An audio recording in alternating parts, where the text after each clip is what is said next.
Audiodescrição, percurso editorial, projeto, pesquisa e design no livro Estrada de Minas, História, Cultura e Vida. Capa, fundo cinza claro com os dizeres. O Ministério do Turismo e Secretaria Especial da Cultura apresentam a palestra. Percurso editorial, projeto, pesquisa e design no livro Estrada de Minas, História, Cultura e Vida. 14 de julho, quarta-feira, às 19 horas, com Conrado Moreira e Guilherme Aragão. Logomarcas no rodapé dos seguintes patrocinadores: Arapé, Prodoeste, Com Energia, Produção Bushido Produções. Realização: Secretaria Especial da Cultura, Ministério do Turismo, Pátria Amada Brasil, Governo Federal. Do lado direito, o livro Estrada de Minas. Sua capa há um caminhão branco na estrada em movimento. E no primeiro plano, detalhes de uma barraca de frutas de beira da estrada com laranjas à venda. O Ministério do Turismo e a Secretaria Especial de Cultura apresentam a palestra Percurso Editorial, Projeto, Pesquisa e Design no livro Estradas de Minas, História, Cultura e Vida. Sejam todos bem-vindos.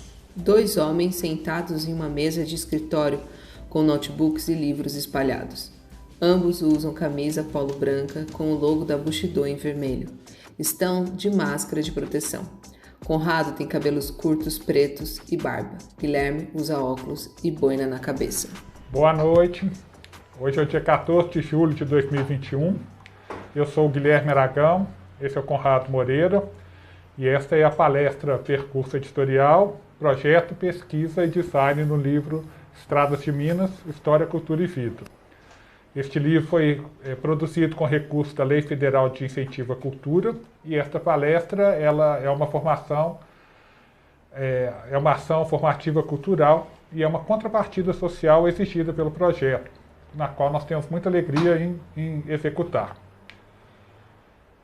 Eu agradeço a audiência de todos, em especial de alunos, professores e diretores das escolas da rede pública, que são o principal foco dessa palestra, e entre eles os alunos e professores das escolas parceiras da Bushido em nossos vários projetos. São escolas que a gente já trabalha há algum tempo, foram todas especialmente convidadas para participar. Eu queria agradecer elas uma a uma. É a Escola Hermenegildo Vilaça, de Piracema, as escolas Professora Celuta das Neves, Victor Gonçalves de Souza e Manuel da Costa Rezende, todas de Itaúna, onde nós também temos uma parceria com a Secretaria Municipal de Educação, as escolas Carmela Dutra, Nossa Senhora de Fátima e Evaristo Augusto de Oliveira, de Desterro de Entre Rios, uma cidade que mora no nosso coração. A Zoroastro Viana Bastos e a Coronel Adelino Castelo Branco, de Sabará, e a grande escola Lamartine de Freitas, de Congonhas, que está aí conosco e onde nós já estivemos várias vezes. E todas as escolas de Formiga, que foram contactadas pela nossa parceria com a Secretaria Municipal de Cultura, que recebeu vários livros e tem nos dado muito apoio na execução desse projeto. Nós vamos conversar um pouco sobre o processo de fazer um livro. Essa é a ideia da palestra. Do começo ao fim, e falando um pouco sobre o livro Estradas de Minas, que foi um livro que nós estamos lançando hoje, e trabalhamos nele durante o ano passado, e foi um projeto bem bacana, e muitos de vocês já conhecem, porque já receberam alguns exemplares. Nós teremos um convidado especial, o Fábio de Assis, que vai falar um pouco sobre o projeto gráfico e design do livro, é uma pessoa com muita experiência na área, e eu vou falar um pouco sobre projeto editorial, para abrir um pouco nossa conversa. O projeto editorial de um livro, ele é o plano de ação do livro, é o itinerário que você vai seguir uma viagem, ou se você fosse fazer uma casa, um prédio, ele é a planta que você tem para executar. Ele é um pensamento prévio, um planejamento para você chegar aonde você quer, porque você não começa em um projeto grande, mas você não começa um livro sem saber o que você quer do livro. E algumas coisas são muito simples, que parecem muito claras quando o livro está pronto. Se você não tiver previsto lá atrás, elas não funcionam. Então, o projeto editorial ele é esse consolidado que ele é feito ali normalmente pela editora ou a pessoa que é contratada para executar. É um documento simples, ele não precisa ser extenso, ele não é um livro, né? Porque o livro é o que você vai fazer, então você não tem que escrever um livro para falar sobre o livro que você vai fazer. É só um apanhado geral que todo mundo pode usar para fazer até outros tipos de projeto, mas que no caso do livro ele tem algumas partes que são importantes. O título, né, pode parecer uma bobagem, mas assim, muita gente começa um livro deixando para escolher lá na frente qual que é o título, e o título define muita coisa no que você vai fazer do livro. Então, né, você começa com o título, você começa com os autores, quem vai escrever, você pode até colocar contratar autor, mas você vai contratar autor desse estilo ou de outro estilo. Você vai colocar, você vai definir uma expectativa sua de capítulos e partes. Esse é o momento também. Você pode pensar, eu vou fazer um livro sobre estradas, mas quais capítulos eu vou ter nesse livro? No projeto tem, você não escreve o livro para depois decidir quais capítulos estão lá. Você já decidiu lá, vou fazer uma introdução, vou fazer tantos capítulos de tantas estradas, vou ter pequenos capítulos para contar histórias. Você pode colocar assim, qual a quantidade de texto que você espera para esse livro, né? Você vai ter muito texto, é pouco texto, que estilo de texto? É literatura? Você está escrevendo conto? É poesia? Ou você vai fazer um livro técnico? Então você define ali o estilo e a quantidade esperada de texto e a quantidade e o estilo de fotografias ou de imagens, ou como vai ser ilustrado. Você pode fazer um romance, que é um texto de ficção que não vai ter nenhuma ilustração, está no projeto editorial. Mas você pode fazer um livro em que é muita imagem. Aí também está previsto o projeto editorial. Por quê? O projeto editorial ele vai alinhar toda a sua equipe. E é importante mostrar que o livro ele é feito por muitas pessoas. Né? Vamos pensar lá, se você tem redação. Então você tem a redação, o escritor, você começa com a pesquisa, o escritor, você tem o revisor, pode ter mais de um revisor de prova, revisor de texto, o editor de texto. Você vai ter imagem, pode ter um fotógrafo ou uma equipe de fotógrafos, com toda uma equipe trabalhando junto com a equipe de fotógrafos, que foram alinhados pelo projeto editorial de qual estilo de foto, de produção que você quer. Você vai para o designer, você pode ter um designer só para trabalhar projeto gráfico, você pode ter outro para fazer diagramação, você pode ter um para tratamento de imagens e o outro para fazer a produção gráfica, que nem precisa ser o design.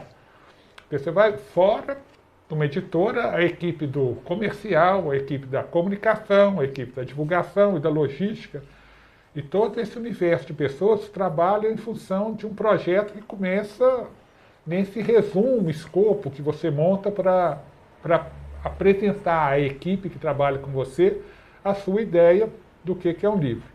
Vou mostrar aqui nós vamos falar sobre Estrada de Minas, mas eu vou mostrar alguns outros livros que a gente trabalhou aqui na Bushido. Por exemplo, né, a cartilha das profissões, que vários de vocês conhecem, né, porque é um projeto grande, nosso, em que a gente correu diversas escolas de Minas Gerais e do Brasil, e ele teve um projeto editorial. O que a gente pensou quando foi fazer a cartilha agora?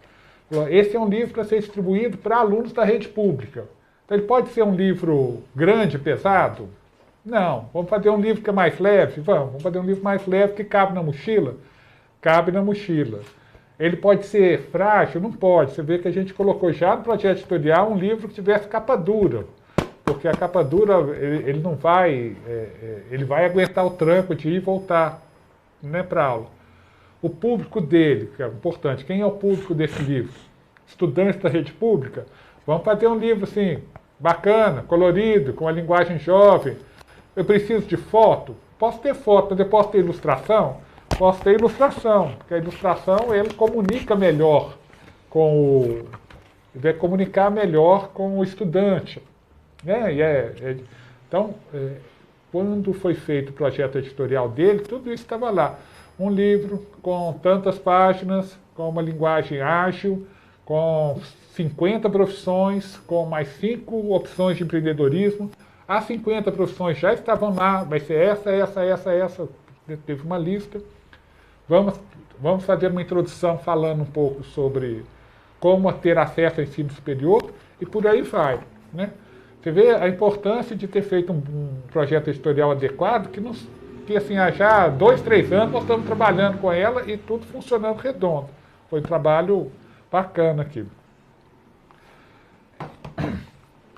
Esse é o Estrada de Minas, né? O livro que nós estamos lançando hoje. O projeto editorial dele, vou falar um pouquinho como foi feito.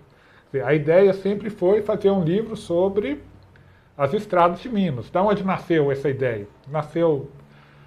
A gente gosta muito de viajar, muitas vezes passando pela estrada, você pensava assim, né, da onde vem? Você nunca sabe, ninguém nunca fala assim, essa é a história dessa estrada.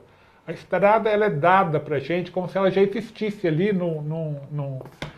como se ela existisse sem que ninguém tivesse parado para pensar e olhar para aquele terreno virgem, né, que era uma serra, o negócio assim, vou fazer um caminho aqui. Por quê? Porque muitas vezes a estrada já existia, ela estava lá numa trilha, alguma coisa. Então esse desejo de contar uma história que era difícil de ter origem, ele foi um dos motivos que nos levou a pensar num projeto como esse. É um projeto feito com lei de incentivo.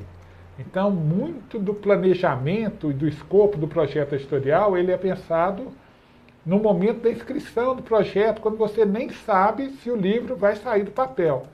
Na lei de incentivo, você primeiro faz a inscrição do projeto, consegue a aprovação e depois você faz a busca por patrocínio, por apoiadores do projeto. Se você conseguir, ele é executado. Se você não consegue, ele para ali. Mas no momento da inscrição, a gente já, a Bushido já trabalhou com essa ideia. Vamos fazer um livro grande, porque um livro pequeno não caberia o tipo de imagem que a gente gostaria de contar e de mostrar. Então vai ser um livro grande, com uma capa dura, para ele valorizar a obra, com espaço para fotos, com espaço grande para imagens, né? Então página dupla, papel de qualidade, tudo isso foi desenvolvido no projeto editorial. Está aqui um pedacinho do livro aqui assim. Com o projeto editorial feito, nós começamos a avançar, né? E aí, então, é assim que vai ser nosso livro, é assim que vai ser. Aonde que a gente começa? A gente começa então com a pesquisa, né? A pesquisa é o primeiro passo que ele vai lançar, ela vai dar as bases para o que a gente tem para trabalhar para frente, né? E quem fez a pesquisa desse livro foi o Conrado Moreira. E gostaria de apresentar então aqui, né, meu parceiro aqui, escritor, com outros livros já publicados, né, produtor aqui da Bushido, fez produção editorial, mais de quase 10 anos trabalhando juntos aí em diversos projetos, e ele foi responsável pela pesquisa do livro.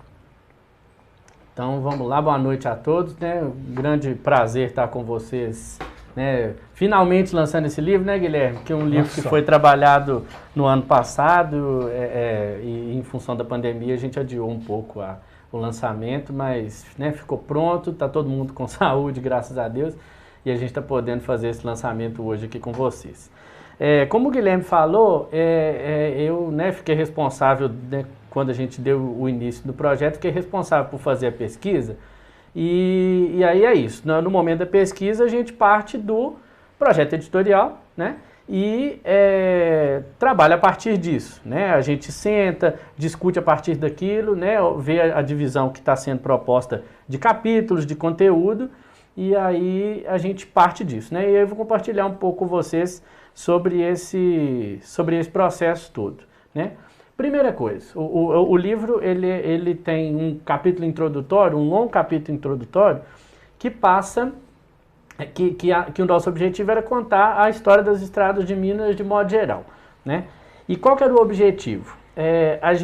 Como a gente queria contar uma história, a gente identificou episódios da história do Brasil e de Minas Gerais que estivesse ligado à história dos caminhos e das estradas, para ser o fio condutor da narrativa, né? Esses episódios iam emendados um com o outro e iam fazer a narrativa, e fazem a narrativa que a gente tem no capítulo introdutório.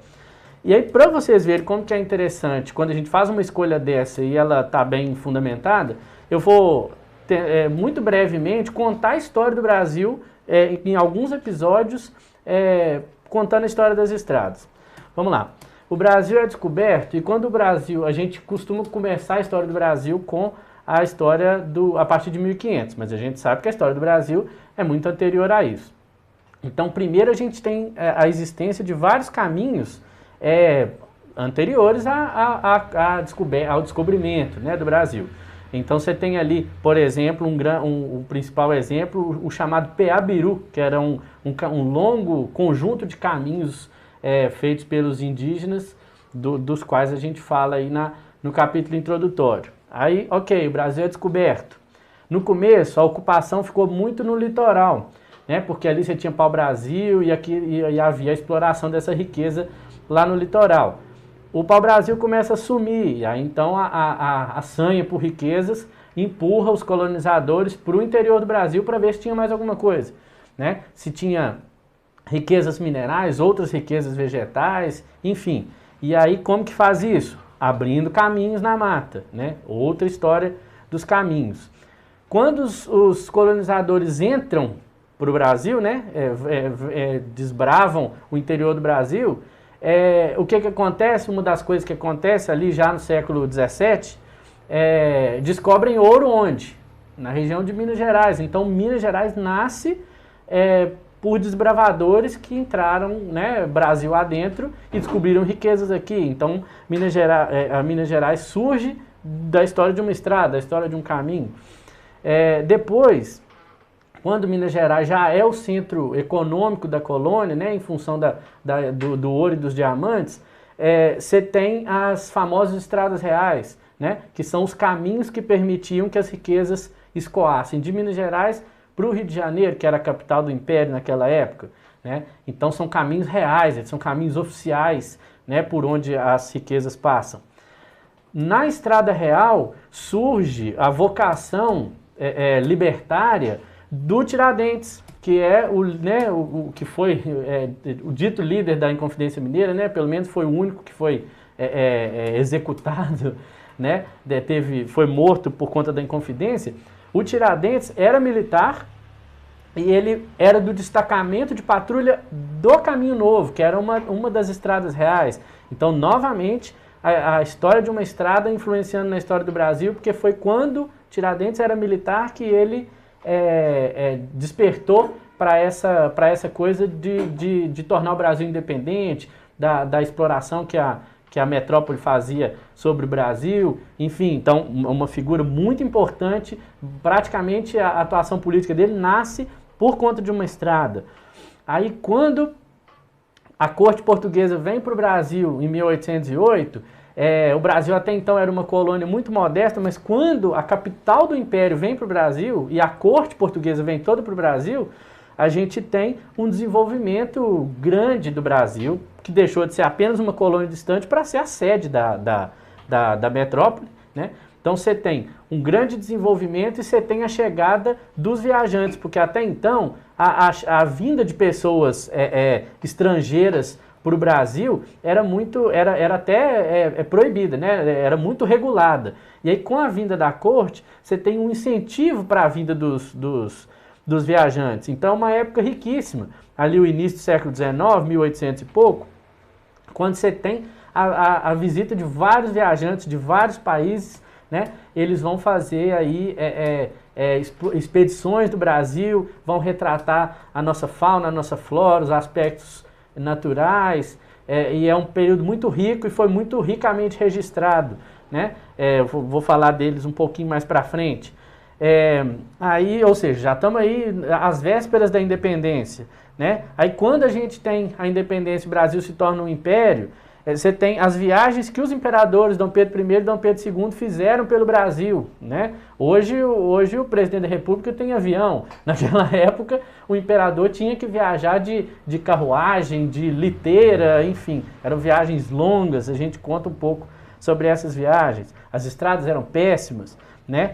E aí a gente vai chegando mais para perto agora, quando termina o Império, o Brasil na República Velha, você tem no início ali um grande incentivo de abertura de estradas, né? A gente tem o Washington Luiz, que foi presidente ali no início do século XX, nos anos 20 mais ou menos, que falava que governar é abrir estradas, né? Era o principal mote do governo dele. Então você tem um início ali de o Brasil, que tinha um modelo muito voltado para as ferrovias, vira a chavinha e começa a abrir estradas. E aí a gente já chega ali nos anos, no pós-guerra, quando começam -se a abrir as rodovias mesmo, pavimentadas e tudo.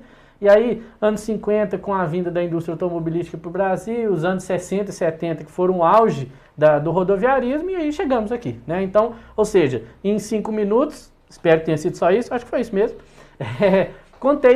fiz um fio da história do Brasil, contando a história das estradas. Então, quando a gente tem um projeto editorial, né, bem feito e uma proposta bem construída, a gente consegue fazer isso, né? A gente escolheu um recorte e um fio condutor, e aí a gente tem uma narrativa. O capítulo introdutório do Estradas de Minas é basicamente isso, né? Um passeio pela história do Brasil e de Minas, contando a história das estradas, né? Então, é isso.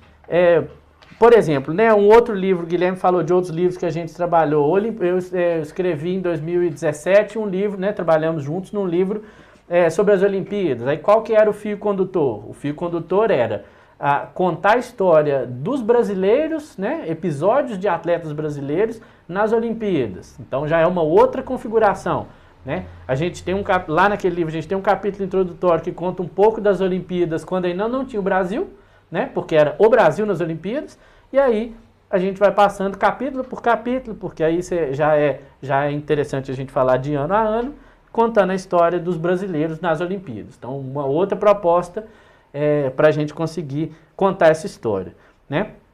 No Estradas de Minas, a gente tem ainda, além desse capítulo introdutório, a gente tem 8 capítulos sobre 8 rodovias que passam por Minas Gerais, né? Então, nesses capítulos, está um dos principais diferenciais do Estradas de Minas, que é contar, como o Guilherme falou, a gente viaja pela estrada e não se pergunta às vezes, ou não sabe, não encontra em lugar nenhum, a história daquela estrada, né? Se aquilo era uma estrada antiga, enfim, a gente não sabe, né? Então a gente tentou fazer um trabalho de resgate da história das estradas especificamente. Aí a gente tem, por exemplo, a gente tem um capítulo sobre a BR-040, né, que liga o Rio de Janeiro, passando por Belo Horizonte até Brasília, né? Qual que é a história da 040? E ela é até uma das mais fáceis de contar, porque é uma rodovia, né, muito importante, então ela tem mais informações disponíveis, outras nem tanto, né? Então a gente fez esse esforço, né, a ideia de resgatar um pouco da história dessas estradas e também, é claro, contar um pouco do percurso, né? O que a gente tem, quais cidades estão no percurso daquela rodovia, quais pontos turísticos, enfim, curiosidades, e aí tem uma série de informações assim no livro, né? Aí, bom, beleza, falei um pouco do conteúdo, aí, e eu estou falando de pesquisa, uma coisa primordial das pesquisas é a fonte, né? Primeiro o que é fonte? Uma fonte de água é onde você vai buscar água. Uma fonte de informação é onde você vai buscar informação, né? Então, onde que eu vou achar as informações que eu preciso, né? E como felizmente a gente vive no século XXI, atualmente toda pesquisa começa na internet, né? É um recurso que está disponível para todos e a gente começa a pesquisa na internet, né?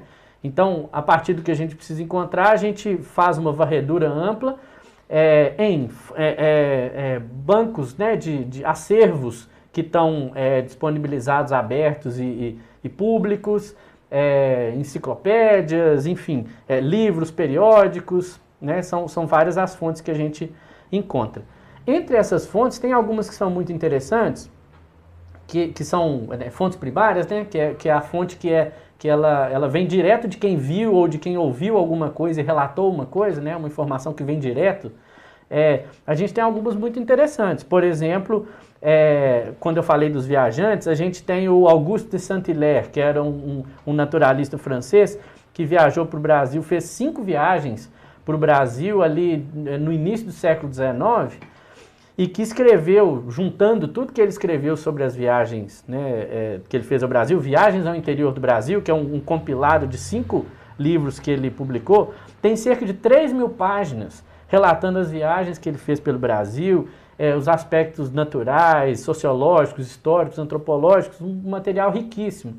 E que a gente encontra com relativa facilidade pela importância dessa fonte e por estar presente em alguns acervos que estão disponíveis para a gente consultar na internet. Então é super interessante a gente ler isso no original, né? Até com a grafia original, a forma como escreviam. No livro a gente fez uma escolha, né, Guilherme, de transcrever da forma, com a grafia da publicação original, porque, né, é uma coisa interessante você ver ali as sutilezas do idioma naquela época, né? Então, essa é uma fonte riquíssima da qual a gente teve acesso. Tem Cultura e Opulência do Brasil, do Padre Antonil também, uma obra muito importante. E você teve vários outros viajantes, John Maui, o príncipe Wittneuve, alemão, von Langsdorff, Barão de Eschwege, enfim, não vou entrar nos pormenores.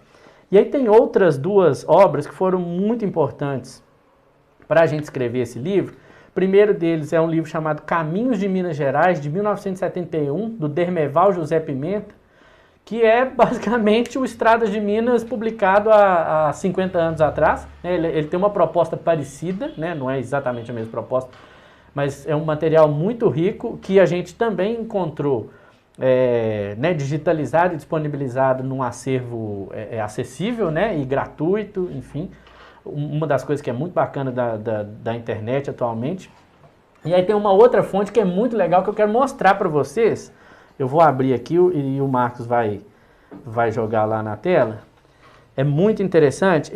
Esse livro se chama Efemérides Mineiras.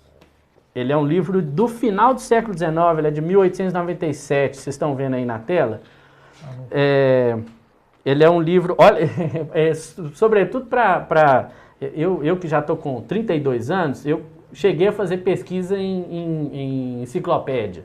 A turma aí das escolas que está assistindo a gente, talvez os mais novos nem saibam o que é uma enciclopédia, que é uma internet impressa, assim, vários volumes de informação. E esse livro é interessantíssimo, porque olha só, gente, eu tenho aqui as informações sobre esse livro. São 4 volumes, somando quase 1.800 páginas.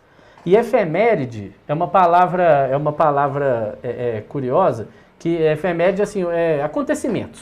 Então, são acontecimentos sobre Minas Gerais. E olha para vocês, olha que curioso como é que ele é estruturado. No começo do livro, você tem aqui, ó, você tem uma introdução, e olha só, ele tem um indicador alfabético. Então, ele é por ordem alfabética, da forma que o autor achou que fazia sentido. Então, por exemplo, você tem aqui, ó, olha que curioso. Você tem aqui, ó, eu destaquei aí em vermelho, abertura de estrada entre Minas Gerais e o Rio de Janeiro. Por sorte, já está logo no começo, né? Quando eu abri para ler, já fiquei animado. Falei, ó, esse livro vai me ajudar. Então, vejam, o índice tem umas 50 páginas.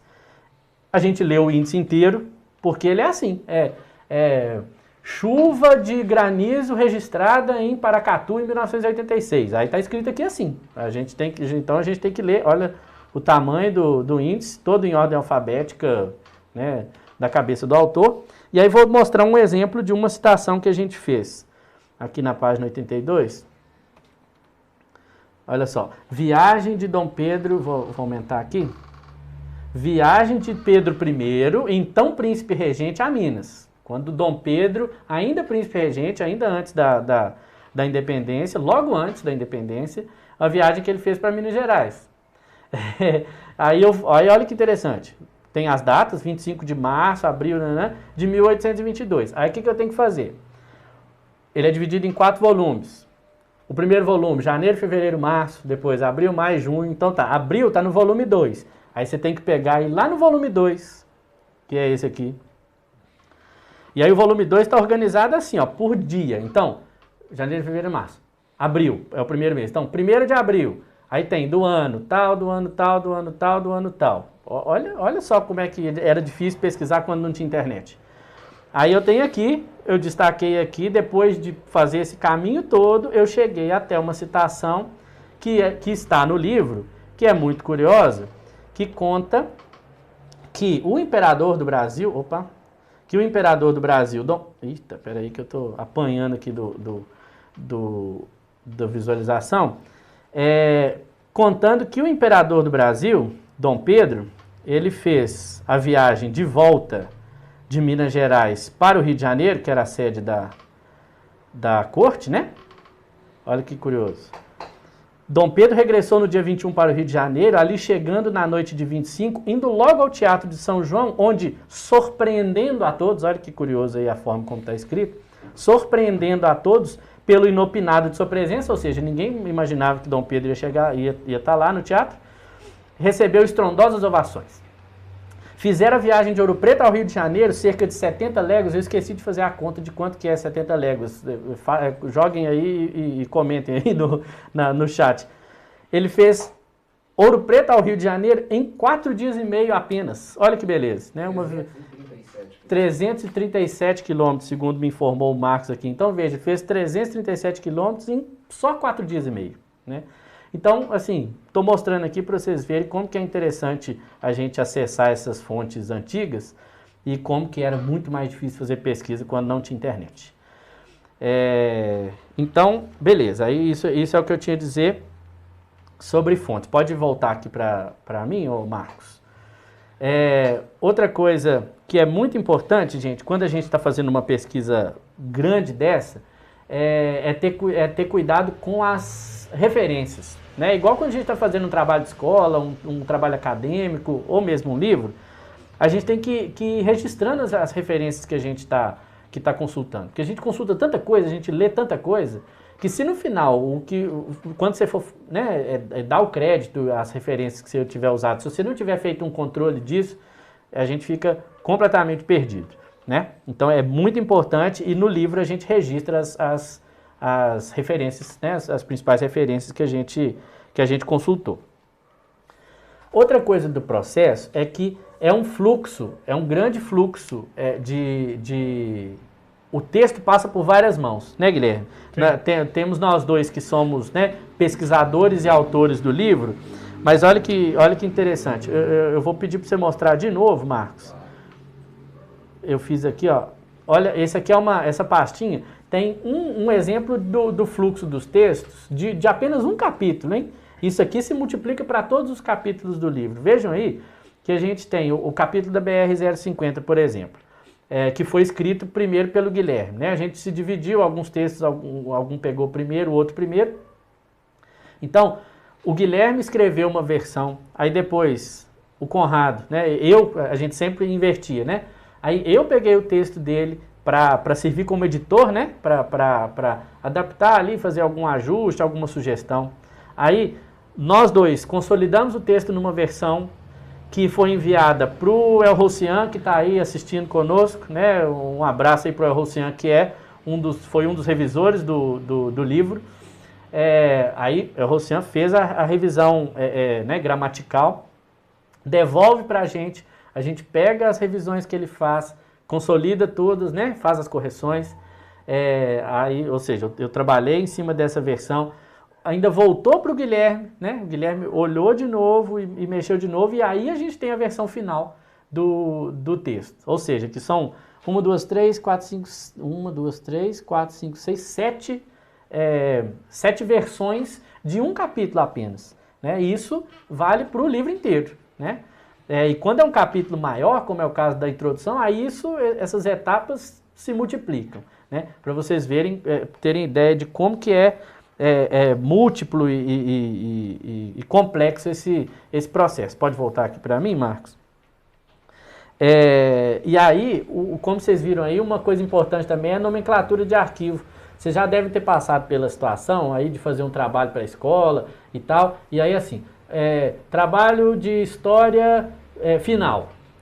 Aí você lembra que esqueceu um negócio, aí trabalho de história final 2. Trabalho de história final mesmo, agora é sério, né? Então, como a gente trabalha, né, Guilherme, como a gente faz isso profissionalmente, como a gente tem aí, trabalha com várias publicações, vários textos, várias pessoas, a gente cria inclusive um padrãozinho de nome pro arquivo, né? Para que a gente não se perca e não fique completamente maluco na hora de na hora de fazer o nosso trabalho, né? E aí, para continuar falando de pesquisa e agora falar da pesquisa de imagem, eu já falei bastante de texto, né? E a gente tem, eu também fiquei responsável por fazer esse primeiro levantamento do que a gente chama de pesquisa iconográfica, ou pesquisa de imagens, né? Que são as imagens que vão ilustrar o livro, né? Então, as imagens, elas podem servir, nesse caso, para ilustrar alguma coisa que está dita no livro. Então, por exemplo, eu falei dos viajantes, eu tenho lá o Saint-Hilaire. Aí eu tenho uma foto do Saint-Hilaire, para as pessoas, não é uma foto porque não tinha foto no início do século XIX, é uma pintura, né? Então tem lá uma pintura, um retrato do Saint-Hilaire, então, ou seja, é uma imagem que dialoga diretamente com o texto. Ou pode ser uma imagem para complementar o texto. Às vezes é uma imagem que eu nem fiz referência direta a ela no texto, mas ela pode estar lá para complementar, né? Então, num livro assim, você tem várias naturezas de imagem. E todas as imagens, elas têm um caráter informativo, ou seja, elas estão informando alguma coisa, e elas têm um caráter gráfico também. Às vezes elas são mais uma coisa do que outra, mas elas têm um caráter de informar, de acrescentar uma informação, mas de serem bonitas também. Elas são, daqui a pouco o Fábio vai falar sobre o projeto gráfico e a diagramação, ele vai falar sobre isso, como que é importante que fique tudo bem organizado e bonito, né? Então as imagens têm esse caráter de informar, mas também de compor uma obra bonita, né? E aí eu quero mostrar aqui, dando um exemplo, aqui eu já marquei, um recurso que ficou muito legal nesse livro foram os mapas. A gente encontrou mapas muito bonitos. Olha só, essa aqui é a abertura da introdução, veja. Que a gente tem esse lindo mapa aqui, que é um mapa logo do início da colonização, que ele vem no fundo da página, então ele por si só, ele compõe, olha que bacana, né? Graficamente ele tem um impacto interessante e ele informa também, porque você consegue ver aqui algumas indicações geográficas de algumas cidades, algumas vilas, você tem uns desenhos aqui, né? Enfim, graficamente é muito bonito, né? Vou mostrar outro aqui. No mesmo esquema, né? O Fábio vai falar do projeto gráfico, olha aqui, ó, a gente tem, cadê? Aqui, ó, um outro mapa, tá escrito aqui, mapa da Capitania de Minas Gerais, parará, não vou conseguir ler invertido, ó, aí o Marcos vai, olha lá, mapa da Capitania de Minas Gerais com a divisa de suas comarcas, né? É um mapa, deixa eu olhar aqui, de final do século XVIII, 1778, né? Então ele dialoga com a parte aqui do capítulo que a gente está contando. Esse aqui também é muito bonito, olha só. Esse aqui a gente já tem ele sozinho na página, olha. Que é um mapa topográfico, é uma carta topográfica da União Indústria, que é uma das estradas, considerada a primeira rodovia do Brasil, que é a estrada que liga, que passava ali por Juiz de Fora, que remete, né, que é um trecho da BR-040 atualmente, né? Olha lá, ó, Paraíba, Juiz de Fora, certo? Ela ia de Petrópolis a Juiz de Fora, né? Que hoje é a BR-040. Enfim, então as imagens têm esse caráter, né, de informar e de embelezar o livro. A gente tem vários acervos disponíveis hoje, que você pode pesquisar online, tem, né, tudo muito organizado, isso colabora muito com o nosso trabalho atualmente, né? A gente tem o acervo, por exemplo, da Biblioteca Nacional do Brasil, que é riquíssimo, tem fotos, mapas, periódicos, livros, uma enormidade de coisas. A gente passa horas, né, Guilherme, mergulhado ali, pesquisando, enfim. Que eu infelizmente, eu ia mostrar, só que está tendo um problema na Biblioteca Nacional, e então, momentaneamente, o acervo não está disponível, mas eu vou mostrar aqui, Marcos, um instante, rapidinho, vou mostrar uma busca aqui num outro repositório, aí, a Brasiliana Fotográfica Digital, em que a gente pode fazer, né, eu vou fazer aqui uma pesquisa lá, Estrada União Indústria, que é essa estrada que eu falei, que está na origem da 040. Olha só, Aí eu dou uma busca aqui. Aí olha que legal.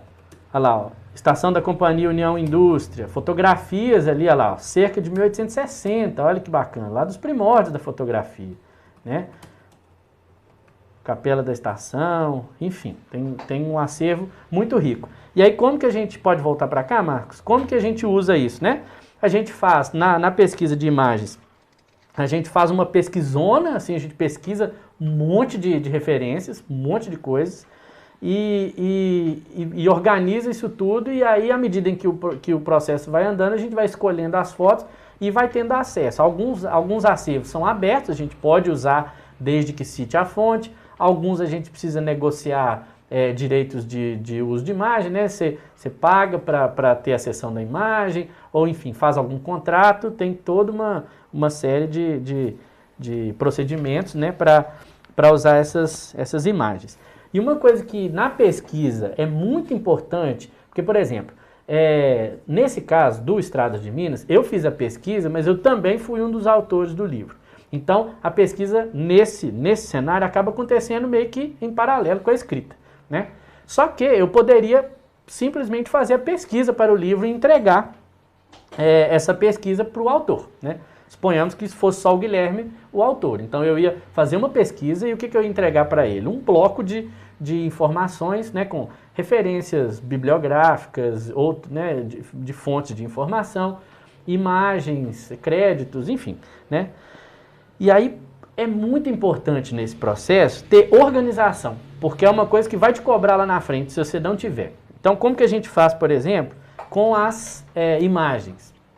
A gente cria uma planilha que tem lá, né, várias... Para cada imagem a gente completa todas essas informações. A gente tem ali uma descrição sobre a imagem para a gente conseguir identificar. Então, por exemplo, foto da ponte da Estrada União Indústria em Barbacena, por exemplo. Para a gente identificar, saber de qual foto que eu estou falando. Põe uma descrição, põe informações para a legenda, né? Informações sobre aquela imagem que podem ser úteis para colocar na legenda do livro depois. Coloca o crédito, então é uma foto. Quem que tirou a foto? Tem essa informação?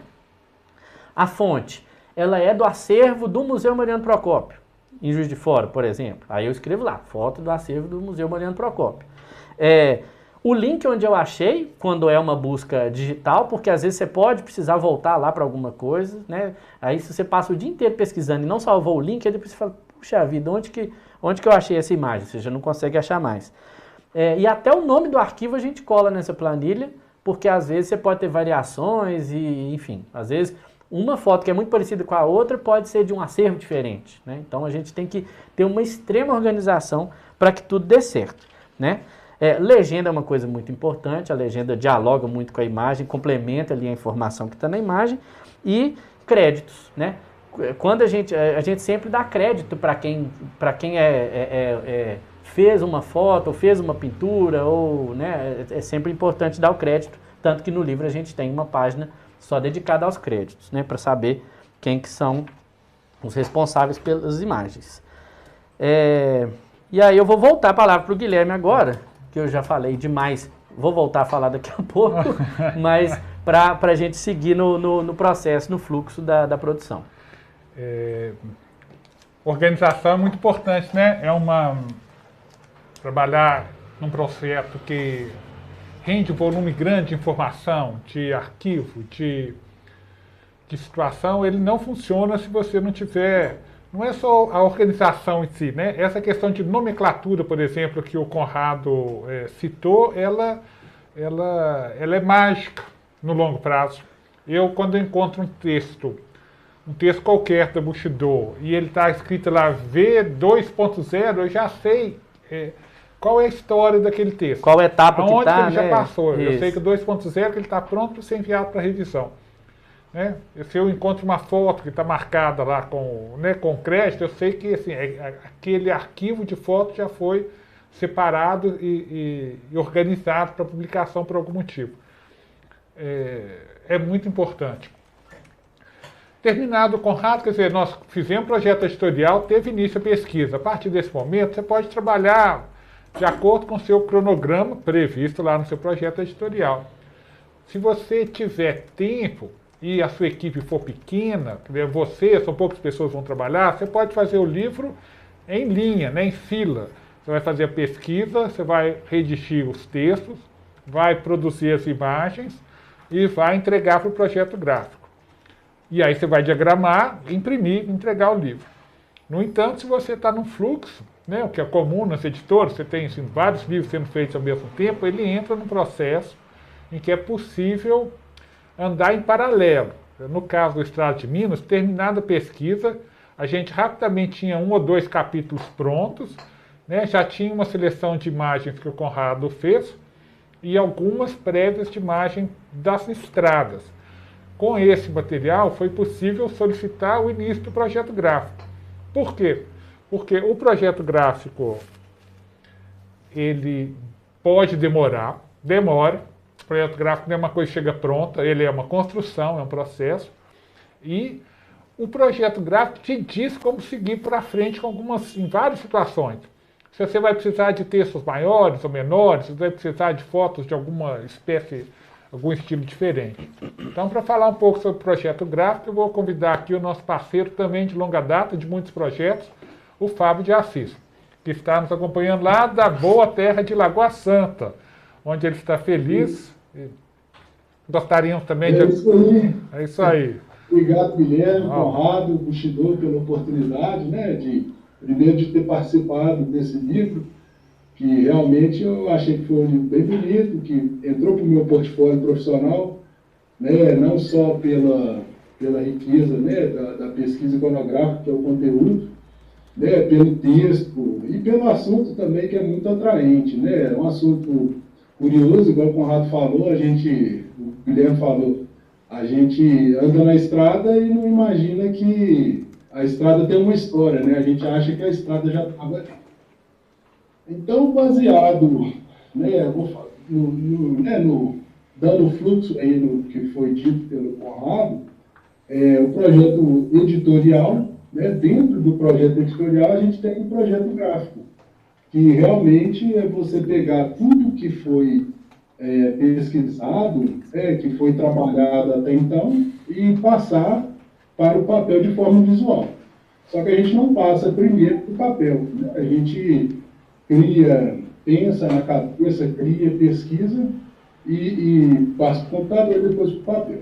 Então eu dividi aqui mais ou menos as etapas, né, que eu costumo usar nos projetos. A Bushido também adota esse trabalho, e muitos outros, né, designers também trabalham dessa forma. Então, a primeira etapa do projeto gráfico seria o briefing, né? Eu recebo aí do editor, ou do autor, ou do cliente, um pedido, né, eu preciso fazer um livro, o livro para o público, é jovem, é pessoa mais idosa, mulher, é homem, quem que é o seu público, né? Assim, a gente tem um público-alvo definido pela editora, pelo autor ou pelo editor, né?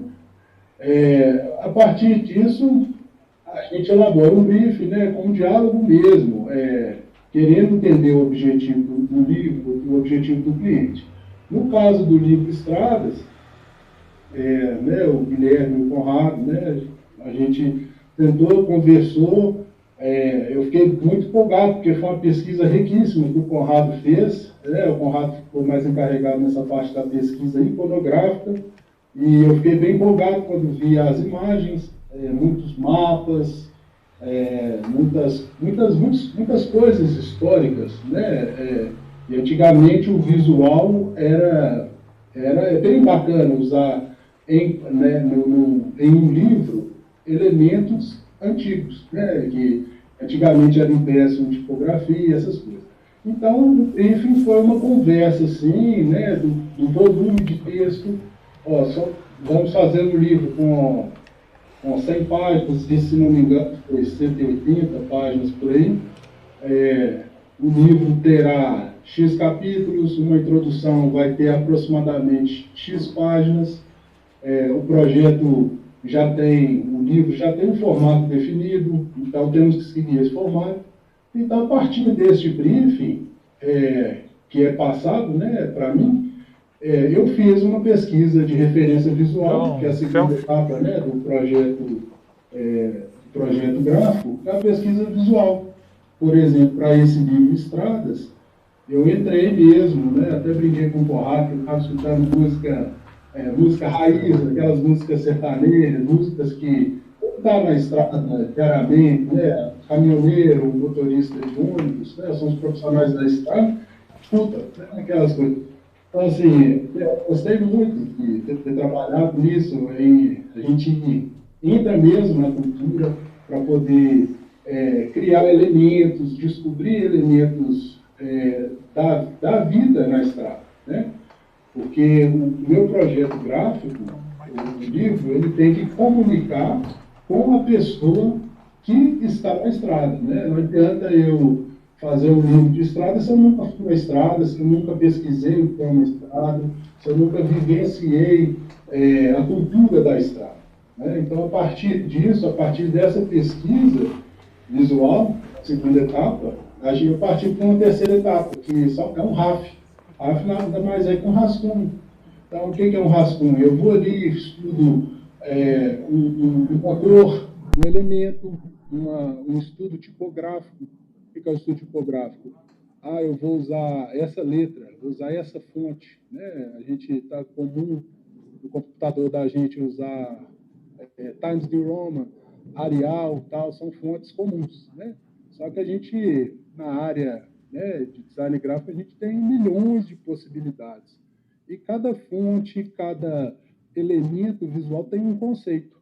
E esse conceito, ele surge a partir da pesquisa visual, solucionando um problema relatado no briefing. Então, assim, primeira etapa, briefing, segundo, pesquisa de referência visual, terceira, RAF, que eu vou usar tudo que eu tenho, né, as informações do briefing de pesquisa, e criar um rascunho. Então, o rascunho vai ter paleta de cor, né? Para o livro de estradas, eu usei cores de caminhões, de cores de carros, uma maioria de caminhão, né? Porque são os profissionais da estrada, você vai na estrada, cada, sei lá, X veículos, X menos 2 é caminhão, né? Então, assim, a grande maioria.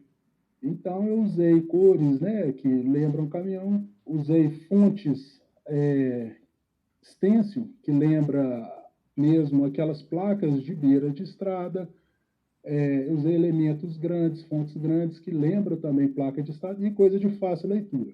Eu vou compartilhar a tela daqui a pouquinho, para exemplificar isso que eu disse. Mas só seguindo em frente, depois dessa parte do RAF, a gente tem, eu apresento aí para o editor, né, para a editora, esse projeto gráfico, esse estudo visual que eu fiz. Eu vou virar para o cliente, que no caso é a editora, eu vou falar, olha, o seu livro, para atingir esse objetivo, para conversar com esse público, nesse formato, com tantas páginas, com essas características, a minha proposta de layout é essa. O que é o layout? É a escolha de fonte, a hierarquia, os títulos são desse tamanho, os subtítulos são do tamanho dessa forma, recuo, citação, legenda.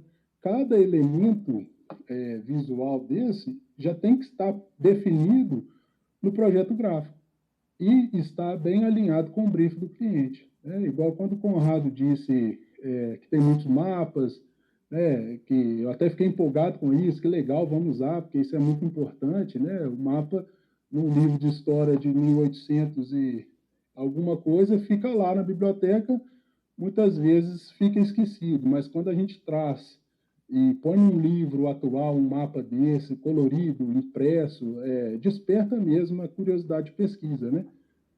E eu acho que o livro tem que ter mesmo essa coisa, né? Aguçar aí a pesquisa, o prazer de leitura.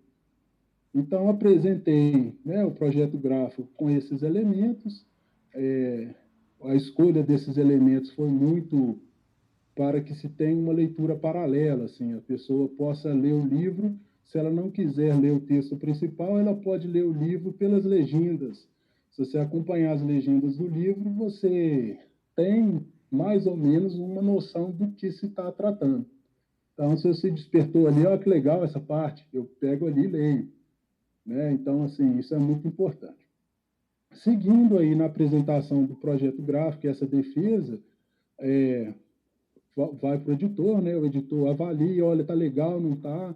Aí a gente tem um diálogo, faz um ajuste ou outro, e, estando ok, a gente passa para a diagramação do texto, né? Que pode ser feito pelo designer que criou o projeto gráfico, ou pode ser feito por um outro designer, né?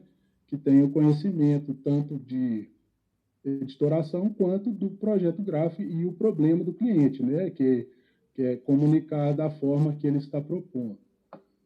Então, feita essa diagramação, texto e imagem, a gente passa tudo pronto para revisão, né? Que seria uma última revisão, vamos dizer assim, para ver se o diagramador não esqueceu uma vírgula para trás, se existe uma quebra de palavra errada, né? De divisão silábica mesmo. Às vezes um título é dividido, ou então uma foto entra ali num lugar que não deveria entrar, seria melhor numa página ou outra. Feito isso, feita essa correção, eu pego o arquivo novamente, né? Tem uma marcação aí que a gente usa muito PDF para marcar. Há pouco tempo atrás a gente usava impresso, né? Mas com recursos de hoje de marcação de PDF, a gente economiza o meio ambiente aí, gastando menos folha e agiliza bastante o processo. Feitas essas correções, eu faço tratamento de imagens, né, finalização de arquivo, que são coisas técnicas que fazem o livro ficar pronto para impressão. Eu vou compartilhar a minha tela, só para exemplificar aqui o projeto gráfico, né, os elementos que foram usados neste livro Estrada.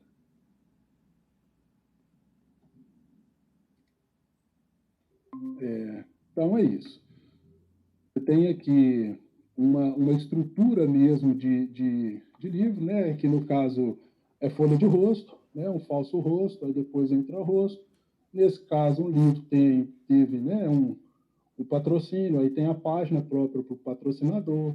Isso tudo aqui tem que entrar com tamanho mínimo. A gente não pode simplesmente colocar uma marca e colocar da cabeça da gente. Tem um tamanho mínimo. Né? Essa empresa, quando criou a marca, ela estipulou que existe um tamanho mínimo para usar. Então, a gente tem que observar isso tudo e respeitar e aplicar. Né? Então, seguindo aí, folheando o livro, eu usei um software que é o InDesign, da Adobe. Os melhores softwares para edição, editoração, são da Adobe. Né? Eu uso o Adobe InDesign, que é o mais usado no mundo inteiro. Ele permite a gente criar livro, revista, um folder, um cartaz, qualquer coisa da área editorial.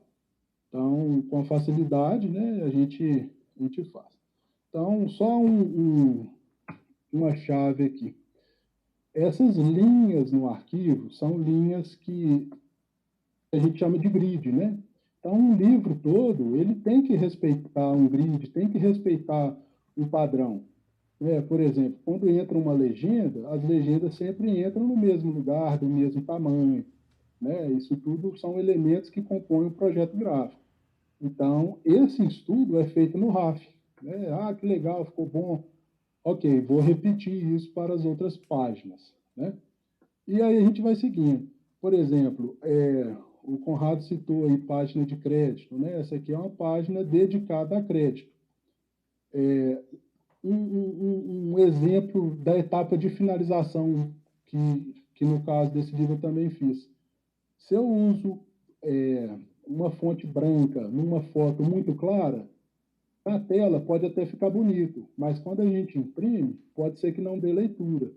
Então, a gente tem que tomar cuidado, né, no projeto gráfico e na diagramação, para a gente não usar elementos que atrapalhem a leitura e legibilidade do texto. Então, é uma coisa assim, são pegadinhas da profissão aí que a gente vai aprendendo com o tempo, né? Aquela questão que eu falei de escolha de fonte, uma fonte stencil, tá vendo? Um tom acinzentado que lembra asfalto, que tem essa textura de asfalto, são coisas de estrada, né?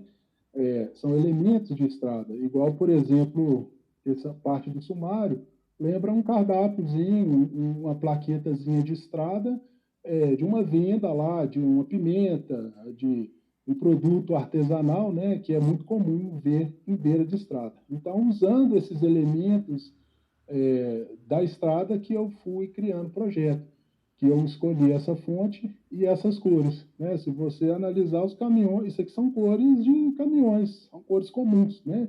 Um vermelho, um azul, um cinza, né? São essas cores predominantes aí. Então, seguindo aqui, tem a página de introdução, tem um mapa, e uma coisa muito importante, né? Só uma aspas aqui. Esse mapa, ele, além de estar bonito, ele é informativo. E a pesquisa iconográfica é muito importante, porque também não adianta a gente ter uma imagem, colocar na página e na hora que imprimir fica ruim, porque a imagem não tem uma dimensão correta. Então, o trabalho da editora não é tão fácil assim, né? Ah, que legal a imagem, mas no Google eu acho. Você pode até achar, mas talvez você não consiga imprimir, né, de forma que dê leitura, né, que fique visualmente bonito.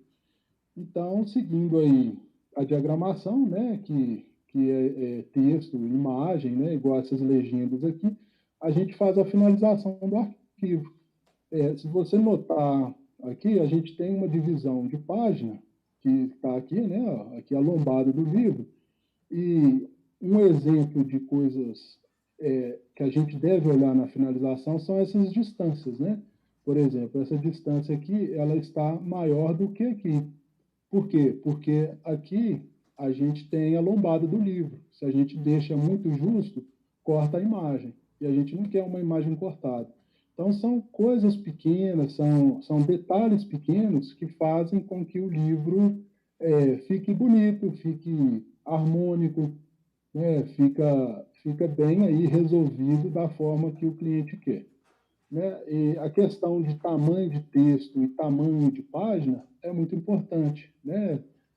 Na profissão da gente, a gente aprende que a gente não pode ter uma linha com muitas palavras, porque cansa a leitura.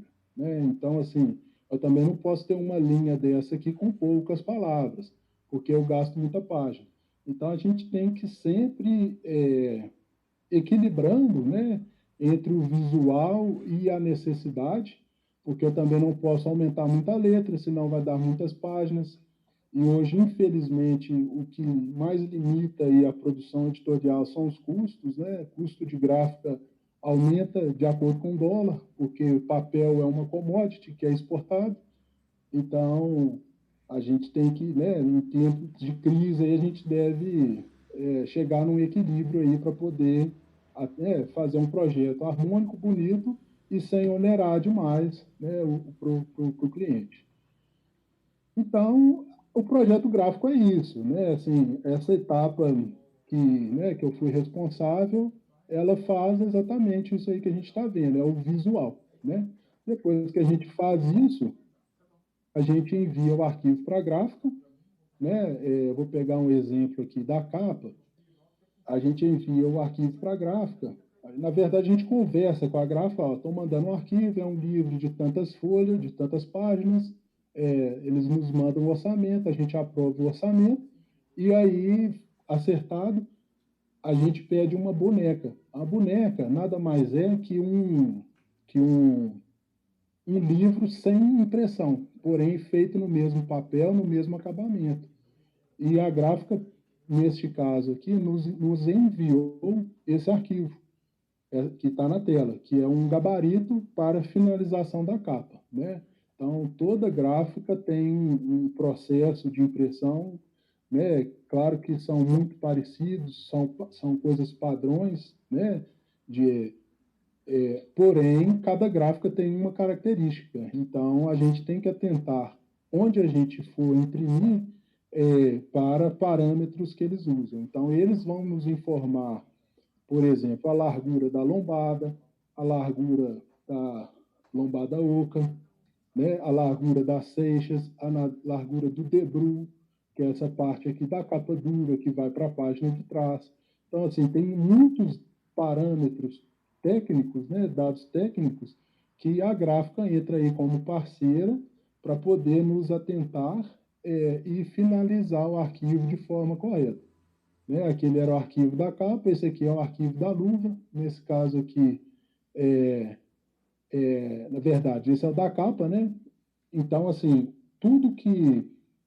todas as medidas a gráfica aqui nos passa. Então, a gente tem que ficar muito esperto com isso. Guarda, né, que são aquelas a primeira página, a guarda tecnicamente cola o miolo, a capa, né? Então, é uma folha, a primeira folha do livro, quando você abre, você está nela. Isso tudo você tem que mandar para a gráfica certinho, né? Assim, a gráfica não faz nada, a gráfica somente imprime, né? Então, quem é responsável pela finalização, pelo fechamento do arquivo, pelo trabalho, é o designer junto com a editora. Então, a responsabilidade é muito grande, porque uma vez uma coisinha errada, ou fica errado, ou você imprime o livro todo de novo. Né? E tudo tem um custo, e os custos são altos. Então, a gente deve ficar muito atento a isso. Isso aqui é um exemplo, essa página aqui é um exemplo, né, de uma página de texto, né, de história, que essa seção chama Nessa Longa Estrada da Vida, que conta ali a história de um personagem, né, do livro. Então, você vê que é uma página diferente das outras páginas, justamente para chamar a atenção do leitor, né? Para a pessoa pegar e folhear o livro, olha que legal, ali ele senta ali, por exemplo, de carona, né? Num caminhão, ele lê uma página dessa aqui em 3 minutos. Né? Se ele quiser pegar o livro todo e só ler essas páginas, também é prazeroso. Né? Então, a gente tem que pensar também nessa possibilidade de leitura. Né? Então, é isso. O projeto gráfico é isso, a etapa de criação, de diagramação, realmente é a etapa que você pega tudo que está sendo pesquisado e põe no papel, na verdade, no computador, né? E envia para a gráfica nos passa uma prova, né? Aí entra um outro profissional, ou até mesmo designer, ou editor, ou revisor, para poder avaliar a prova e seguir com o processo de impressão. O processo de impressão é uma palestra à parte, né? O RIT tem a parte porque é muito complexo. E é isso aí. Vou devolver aqui a palavra para o Guilherme, e se tiver alguma dúvida, pode me perguntar, que nós estamos aí.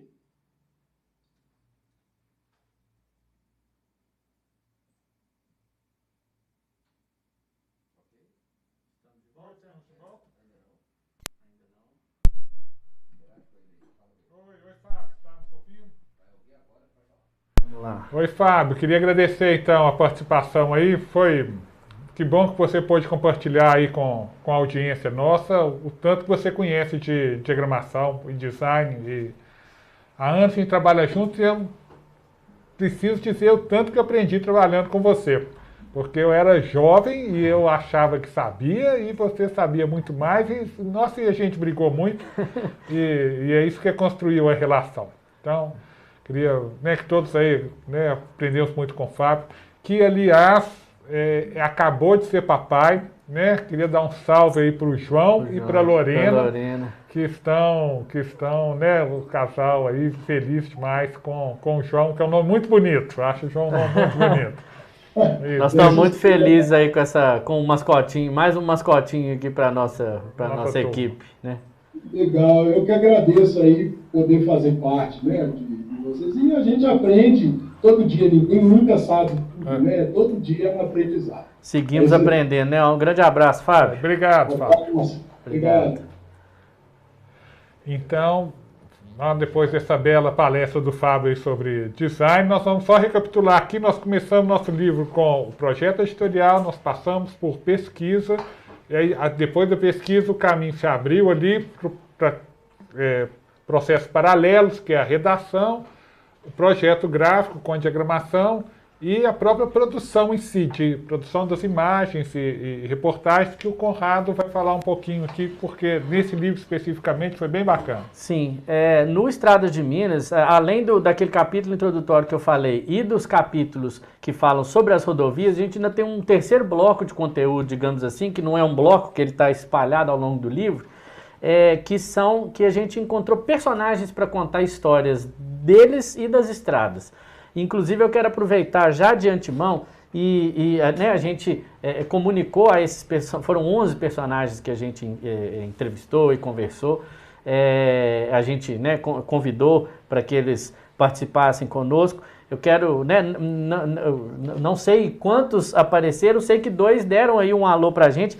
Quero mandar um grande abraço para o Marcelo e para o Sebastião, que deram aí um boa noite, que estão acompanhando com a gente. E claro, para os outros personagens também que estiverem acompanhando conosco, um abração, né? Foi muito interessante, muito bacana conhecer vocês, saber um pouco da vida de vocês, né? E eu vou falar agora justamente um pouquinho desse processo, né? A gente escolheu contar a história das estradas, e a gente não podia contar a história das estradas sem contar a história dos principais personagens, né? Porque contar a história do Tiradentes, do Washington Luiz, que era presidente e abriu um monte de estrada, é fácil, né?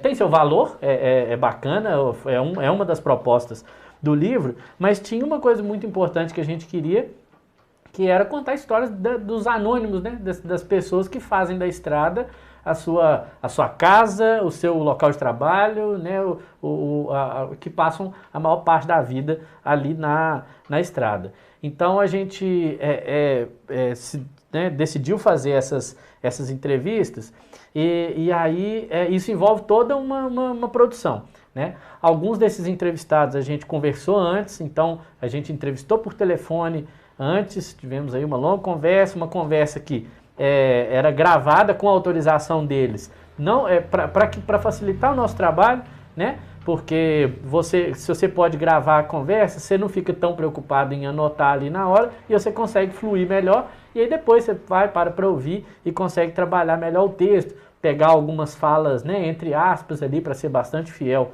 ao que a pessoa disse, né? Então a gente teve isso. Algumas entrevistas foram feitas antecipadamente, né, por telefone, e algumas foram feitas numa viagem que a gente fez, que tinha o objetivo de encontrar com esses personagens para fotografá-los, né? Então a gente tem a parte de texto, mas a gente também tem a imagem, sempre naquela dinâmica que eu falei, que a imagem ela complementa, ela informa também, né? Então nosso objetivo com os textos era contar a história dessas pessoas, contar alguns causos, a relação dessas pessoas com as estradas, e com as fotos pegar um pouco da personalidade dessas pessoas, né? Assim, retratar um pouco quem eram esses personagens que a gente estava mostrando, né? Então reforço aí um agradecimento, foram todos muito bacanas, a gente escutou histórias deliciosas, né? E eu quero só mostrar aqui rapidinho, no livro aqui, o Marcos vai auxiliar, só para exemplificar aqui dois personagens. Tem aqui, por exemplo, o Elias, que fala desse caminhão boiadeiro dele como se fosse uma pessoa, assim. Ele fala que é o xodó dele. Então, é óbvio que no dia que a gente fez, né, quando a gente fez a viagem, a gente combinou de encontrar com o Elias, ele, se não me engano, ele tem um outro caminhão, enfim, ou podia ir de carro, né, para encontrar com a gente, mas eu falei com ele, Elias, vai com o seu, né, a gente quer encontrar você com o seu caminhão boiadeiro, que é o seu xodó, né? Então, como não retratar o Elias, que fala tanto do caminhão, né, do caminhão que é o xodó dele, sem ser no caminhão, né? Então, é uma das coisas que a gente pensou. E aí, outra figura aqui, que é o Edevaldo, que ninguém conhece como Edevaldo. Se você falar Edevaldo, ninguém sabe, mas ele só conhece ele como boy, apesar de estar aí já com seus 77 anos e meio, hoje já está com 78, porque isso foi no ano passado. Edevaldo, que tem o seu caminhão Fenemê, né, o famoso Fenemê da Fábrica Nacional de Motores, ano 1977, e está rodando, né, o caminhão valente aí tá na estrada e carregando aí toneladas estrada fora, e o boy tá aí também super nativa. Então, só para que vocês tenham uma ideia de como que foi importante também esse trabalho de fotografia. Nessa jornada, eu quero aproveitar para saudar aqui também duas pessoas que estão nos acompanhando, Guilherme, que é a Jéssica, que fez as fotos dos personagens e também retratou as rodovias. Um beijo para você. Aqui que eu tô? Eu tô aqui. Beijo. E o Julinho, né, nosso amigo Júlio, que assumiu o volante, né, que estava com a gente, que fez essa jornada e nos dirigiu aí pelas... grande amigo nosso aí, o Júlio, né? E a Jéssica, que mais que amiga no caso, que estavam com a gente aí, foram muito importantes também nesse processo. Né? E aí, mais uma vez, a questão da produção e da organização se faz presente. Né? A gente viajou para encontrar com esses personagens e também para retratar as estradas, né? Para capturar imagens dos caminhos que a gente estava percorrendo. E aí é muito importante ter organização. Por quê? Estou olhando para a câmera errada. Por quê que é importante? Porque você está ali na estrada, aí vamos parar aqui para fotografar. Ótimo, fotografar é bacana, né? No dinamismo ali, na rapidez. Mas e depois? Tem uma coisa muito importante que é a legenda, né? Que eu falei lá no começo. A legenda, ela complementa a informação da foto. Como é que eu vou lembrar? Eu olho aquela foto de uma curva linda, um pôr do sol, mas como que eu já não lembro mais qual rodovia que é, qual altura, em qual quilometragem, né? Próximo de qual cidade, e é impossível lembrar isso depois. Né? Então, o que tem que ser feito nessa hora? Tem que ter alguém, né, normalmente, por isso que o Guilherme, quando falou de fotógrafo, por exemplo, não é, numa produção dessa, não é só o fotógrafo. Tem que ter um produtor junto, né? Tem que ter alguém para dar um suporte, né? Tanto com o equipamento ali, com a dinâmica toda, porque o fotógrafo tem que estar por conta de fotografar. Né? Se o fotógrafo tiver que fotografar, escolher onde vai parar e anotar onde que tirou a foto, ele até consegue fazer isso. Mas o trabalho pode ficar comprometido ou ficar muito trabalhoso e muito cansativo. Né? Então, tem todo esse trabalho de fazer esse controle. Ó, porque no arquivo da foto você tem lá o dia que foi tirada a foto e o horário. Então, você pode ir anotando assim, ó, na terça-feira, dia tal, às 15h30, nós paramos no quilômetro tal da rodovia, porque aí você consegue cruzar isso depois, quando você escolher aquela foto, falar... essa foto aqui eu gostei e vou usar. Então a foto que foi tirada às 15h30, ok. Foi perto do trevo de Formiga. Aí eu sei onde que é. Né? Então tem todas essas coisas, né, entre as várias coisas que a gente está falando aqui, que são importantíssimas na produção. Sobre a produção fotográfica, é isso. Né? A gente fez essa viagem que foi muito, muito interessante e enriqueceu muito, né, Guilherme, o conteúdo do livro. E foi muito divertido até, assim, né? Foi muito bacana de fazer. Foi divertido de fazer e voltamos com várias histórias para contar. E com vontade de viajar mais, com vontade de escrever mais. E não foi fácil porque tinha uma pandemia. Exato, a gente já fez isso com a pandemia, mas óbvio fizemos com toda... uma ressalva importante, a gente fez essas fotos durante a pandemia, os personagens aparecem sem máscara, mas né, tudo foi feito à distância. Em alguns deles, se você olhar com bastante atenção, você percebe uma máscara no bolso, uma máscara aqui no cantinho. Então foi tudo feito, né, dentro dos protocolos. E nós fomos chegando, então, ficamos caminhando aí para o nosso final, mas nós vamos mostrar um pouco aí sobre e aprendemos muita coisa, né? Tanto na viagem quanto na pesquisa. E uma das graças desse projeto foi essa percepção de como a estrada e os motoristas que a gente encontrou encontramos lá dirigindo, como que isso está entranhado um pouco na cultura brasileira, porque a gente queria trazer esse lado cultural, assim, né? Não é só uma história da engenharia, mas sim sua relação com a vida e com as pessoas, e como a gente se expressa usando alguma simbologia ligada às estradas. Inclusive porque seria um pecado a gente contar a história das estradas sem contar a história das manifestações culturais e de como as estradas aparecem na nossa cultura, né, Guilherme? Então foi uma obrigação, assim, a gente não... E essa parte a gente faz de cabeça, né? Essa é a pesquisa mais divertida. O Conrado vai apresentar, assim, alguns links, e a gente vai conversando aqui sobre entre estradas e cultura brasileira. Isso. Primeiro, eu vou falar aqui uma figura super... Agora eu vou jogar algumas coisas aqui na tela. O Marcos vai soltar a minha tela aqui. Deixa eu... primeira referência que a gente encontra aqui é uma figura conhecida aí dos mais velhos, talvez, né? Não sei se a turminha mais nova conhece. O Mazzaropi, né, que é um dos grandes, dos maiores produtores cinematográficos do Brasil, né, um cara que fez aí dezenas de filmes e sucesso absoluto de bilheteria ali, sobretudo nos anos 60, anos 70, anos 80, né, assim, tinha várias vezes, teve os filmes mais vistos ao longo dos anos no Brasil, e que o filme de estreia dele ele incorpora o Isidoro Colepícolo, que é esse personagem que vocês estão vendo aí, que era um caminhoneiro e que tinha aí o seu pitoresco caminhãozinho Anastácio. O filme chama Sai da Frente, é de 1952, e nesse filme ele vai fazer um frete. Ele pega, se não me engano, de São Paulo para Santos, e ele tem que fazer o frete de uma mudança. Esse trecho que está passando é um trecho do início do filme, e aí o caminhão é todo cheio de macetes para poder ligar, ele é todo... tem personalidade, o Anastácio, então é uma referência aí muito bacana que já aparece da estrada e do caminhoneiro na obra de uma figura que foi super importante aí pro cinema brasileiro, né?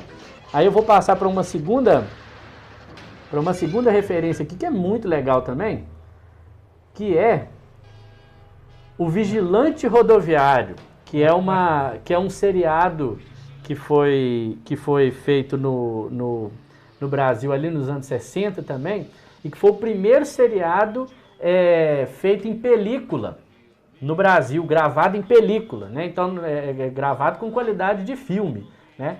Então a gente tem aí o Vigilante, que é o Vigilante Rodoviário. O protagonista é o inspetor Carlos, que era um policial da Polícia Rodoviária, e tem seu fiel escudeiro aí, o Cão Lobo, né? E ele né, gira em torno dessa dinâmica, da coisa das estradas e tal. A maior parte dos episódios foi gravada ali na Via Anhanguera, em São Paulo, né? Que é a SP-330, que é uma parte da BR-050, que é uma das rodovias que está no Estrada de Minas, não o trecho, né, não especificamente o trecho paulista, mas é uma das rodovias que passa ali no Triângulo Mineiro. E aí eu vou mostrar aqui, vou botar para rodar aqui, um pedacinho de um episódio. Quem é de Belo Horizonte ou que conhece Belo Horizonte pode identificar aí essa paisagem, que é um daqueles prédios ali que compõe o conjunto compõe o conjunto da Praça da Liberdade, né, que devia ser a Secretaria de Viação, alguma coisa assim, acho que era isso, algum órgão, tudo certo aí, produção? Olha aí que bacana as imagens. E esse episódio, apesar do inspetor Carlos ser paulista, né, ele era um inspetor da Polícia de São Paulo, o personagem, ele é um episódio que chama Aventura em Ouro Preto, que se passa, obviamente, em Minas Gerais. Eu não vou dar spoiler do episódio inteiro, mas é uma ladra de obras de arte que rouba uma tela do Portinari da Igrejinha da Pampulha, em Belo Horizonte, e foge. E vai para Ouro Preto.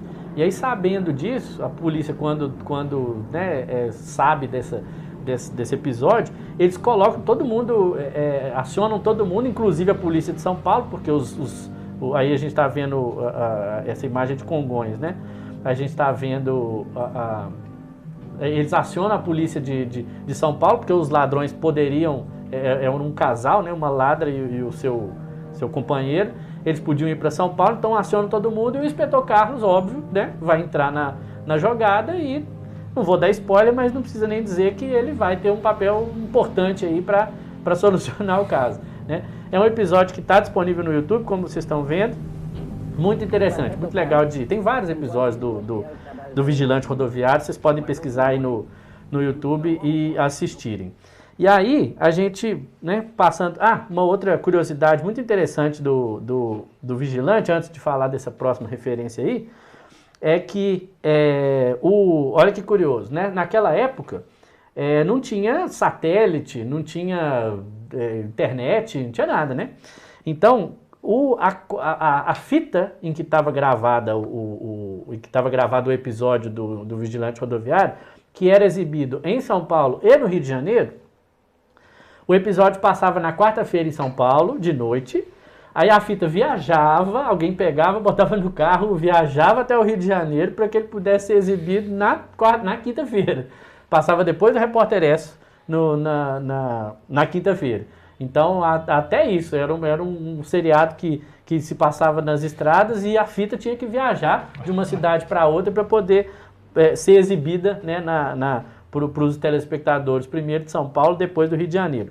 E uma outra curiosidade é que o ator, o Carlos Miranda, que é o protagonista, que interpreta o Inspetor Carlos, ele entrou para o Guinness por ser o primeiro personagem que depois, na vida real, virou o próprio personagem, porque ele interpretou o Inspetor Carlos e depois ele entrou na Polícia Rodoviária. Ele virou Inspetor Carlos, e o nome dele é Carlos, então ele se transformou no Inspetor Carlos de verdade, e aí ele entrou até para o Guinness Book por causa disso. É uma história muito curiosa, né? Aí, uma outra referência que é muito legal, que é de um mineiro, né?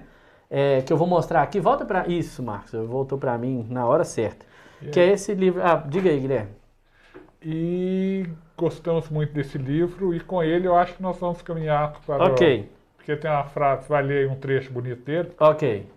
Aí vou falar aqui de Jorge um Brasileiro, e aí a gente encerra, ou vamos falar de música primeiro e depois encerra com Jorge um Brasileiro? Encerra com Jorge, vamos falar de música primeiro. Tá, então esse aqui vai ser o nosso encerramento. Impossível não falar de estradas e não falar da música, né? A gente tem várias músicas aí que citam as estradas, e eu poderia falar aqui uma longa lista, mas eu já vou jogar aqui, joga aí na tela, Marcos. A gente criou uma playlist. Tem lá, podem buscar lá no Spotify, tá lá, Estradas de Minas. Vou jogar o link aqui Isso, o Guilherme vai jogar aí no chat o link, mas vocês podem também, né, dar uma busca lá por Estradas de Minas, que vocês vão encontrar, na qual a gente listou aí várias músicas que estão relacionadas aí com as estradas. E aí eu vou direto falar da música sertaneja, que é impossível falar das estradas sem falar do sertanejo, que é a trilha sonora aí, né? Tanto músicas que retrataram a estrada, quanto músicas que embalaram as viagens aí de vários, inclusive personagens nossos, né? O próprio Elias fala que adora, né? Listou lá uma série de músicas que ele gosta, enfim. Não podemos deixar de falar, né, Guilherme, da Sula Miranda, que é a rainha dos caminhoneiros, né? O primeiro disco dela tem ela lá na frente de um caminhão. Eu esqueci de pegar aqui uma imagem super icônica, assim, ela se transformou na musa aí dos caminhoneiros. Você tem ali o Menino da Porteira, né? O clássico ali, cantado por dezenas de duplas, mas que também foi imortalizado ali com o Tonico Tinoco, né? Que começa ali, né? Toda vez que eu viajava pela estrada de Ouro Fino. Você tem Sérgio Reis com várias músicas também dedicadas à estrada, enfim, né? Curtam aí a playlist, vai ser divertido. A gente fez e ouviu ela muito, né? Durante e o tem processo, muitos, e vocês vão ver como que tem várias referências aí na música. E aí, para a gente fechar esse bloco, né, Guilherme? Vou falar aqui de Jorge um Brasileiro, que é um livro de um autor mineiro, Oswaldo França Júnior, já falecido, né? Morreu jovem. Um acidente automobilístico, né? Que foi um livro de 67, se não me engano, e que foi premiado, muito premiado. Ele era um autor estreante na época, e que é um livro delicioso que vocês encontram facilmente na estante virtual aí para comprar. Esse aqui, inclusive, foi comprado lá, muito, muito gostoso. E o Jorge, que é o protagonista, é um caminhoneiro e a narrativa toda se desenrola em torno desse universo da estrada, da vida do caminhoneiro. E aí eu vou ler aqui um pedacinho. Esse livro, antes de ler, esse livro inspirou um episódio. Ele virou livro em 88, mas antes ele tinha inspirado tipo um especial da Rede Globo, um caso especial, né, uma adaptação desse livro para a televisão, na qual o Antônio Fagundes foi o Jorge, foi o protagonista, e esse episódio inspirou a série Carga Pesada, que é super famosa, né, que teve uma primeira fase ali no final dos anos 70, se não me engano, e que voltou no início dos anos 2000, né, com lá o Pedro e o Bino, que são duas figuras aí bastante conhecidas, inclusive o seu bordão, né, é uma cilada, Bino, virou aí um bordão. Foi inspirado nesse livro, né? O livro gerou um episódio que gerou a série Carga Pesada. Eu vou ler um trechinho aqui para vocês verem como que é interessante a narrativa. Na saída com o Luiz da cabina, na cadeira do meu lado, fui engrenar a primeira e entrou a segunda. Quando arranquei o carro e fui saindo muito devagar, e aos arrancos é que notei. Aquilo não era uma coisa boa. Digo para você que já dirigi tanto tipo de carro que sei mexer em qualquer caixa de marcha. Eu sei a hora de jogar uma outra marcha assim de ouvido só pela batida do motor. Posso andar com a maioria desses carros sem precisar usar a embreagem, fazendo todas as mudanças no sentimento. E faço sem precisar prestar muita atenção. E quando estou parado num lugar qualquer, como aqui por exemplo, distraído, fumando, sem estar pensando em carro, e escuto um passar subindo lá na frente, sou capaz de dizer para você se o motorista é bom, só pelo modo dele jogar uma reduzida e segurar a máquina na rotação certa. E ali, naquela hora, eu engrenei uma segunda em lugar da primeira, com o carro pesado e com o Luiz sentado do meu lado. Foi coisa para estragar o dia de qualquer motorista. E digo que quando a marcha se firmou e eu percebi o que havia feito, senti doer aqui dentro. E o Luiz sabia que eu conhecia muito mais de carro do que ele. Então esse é um trechinho aí dessa narrativa que é super gostosa, super bacana. Fica aí a dica cultural do Estradas de Minas, entre as várias outras que vocês vão encontrar no livro. Comprem, leiam o livro, né? Que vai ser, vocês vão curtir. Leiam o livro, leiam outro livro, leiam o Estradas de Minas. Isso. Aguardem aí, quem sabe não vai ter uma nova edição, né? A gente...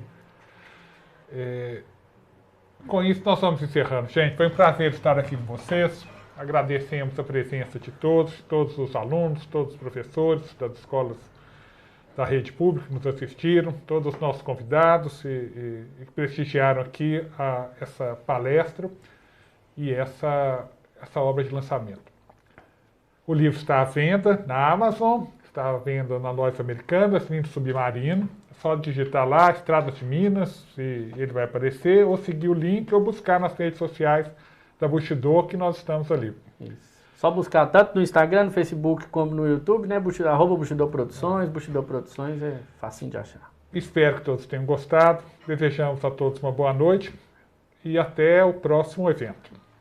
Isso aí, pessoal. Muito obrigado. Na impossibilidade de citar todos os nomes, né, Guilherme? A gente fica muito feliz com a presença de todos. Pessoal, vamos fazer um agradecimento por atacado aqui. Um grande abraço a todos e até a próxima.